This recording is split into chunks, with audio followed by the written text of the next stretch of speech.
మీ బిడ్డ అదరుడు, అయినా మీ బిడ్డ బెదరుడు. కారణం, ప్రజలనే శ్రీకృష్ణుడి అండ ఉన్న అర్జునుడు మీ బిడ్డ.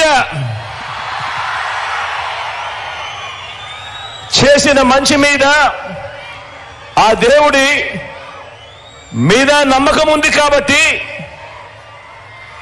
అర్జునుడి మీద ఒక బాణం వేసినంత మాత్రాన కురుక్షేత్ర సమరంలో కురుక్షేత్ర యుద్ధాన్ని కౌరవులు గెలిచినట్టు కాదు. ఒక బాణం వేసినంత మాత్రాన, జగన్ మీద ఒక రాయి విసిరినంత మాత్రాన, జగన్ మీద ఒక రాయి విసిరినంత మాత్రాన జరగబోయే ఎన్నికల కురుక్షేత్రంలో ఆ దుష్ట చతుష్టయం ఓటమిని, ఆ పెత్తందారుల ఓటమిని, మన పేదల ప్రభుత్వం గెలుపును ఎవ్వరూ ఆపలేరు.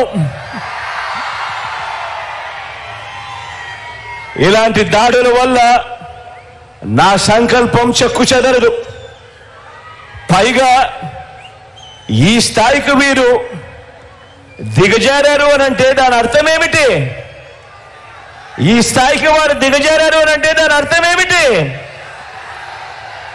విజయానికి మనం అంత చేరువుగా ఉన్నామని, విజయానికి వాళ్ళంత దూరంగా ఉన్నారనే కదా దాని అర్థము.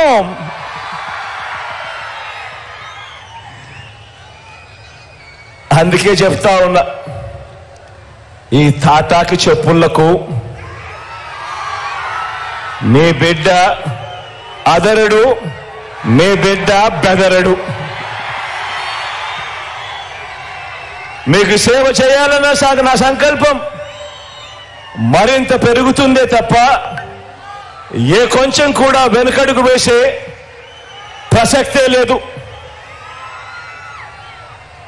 నా నుదుటి మీద వారు చేసిన గాయం, నా నుదుటి మీద వారు చేసిన గాయం దేవుడి దయతో అది ఇక్కడ తగలలేదు, అది ఇక్కడ తగలలేదు.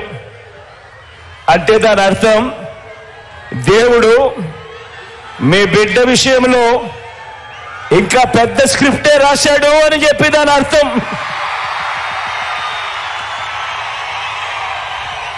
గోదావరి పరివాహక ప్రాంతంలో నా నుదుటి మీద